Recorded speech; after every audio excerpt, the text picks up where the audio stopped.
I'm in a brand new market in Florida, all right? And I just turned down the first appointment that I went on. I turned down that listing, and here's why, all right?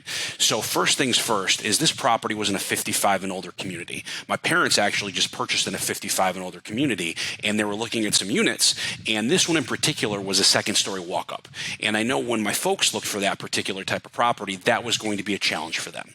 So what happens is when you're looking for certain things and it just doesn't make sense, you need to compensate somewhere, which is typically in price or condition. Right? This place condition was nothing special whatsoever. But the big kicker was that they wanted to overprice the property, from my opinion, by $25,000. And we all know that every single dollar that you overpriced is another dollar a day that you're going to be sitting on something for. Okay? Dollar a day, that doesn't make any sense what I just said, but you guys can kind of walk with me on this one here. All right? So not only did they want to overprice the property, they wanted to undercut my fee. All right. And on top of that, the kicker was they wanted me to do an open house every single Sunday until the property sold.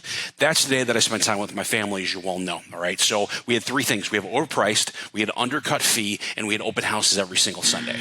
So what I look at it here is we all need a minimum standard that we stick with to be able to run our business the way that we want to run our business, not the way the client wants us to run our business. So this did not meet my minimum standard whatsoever.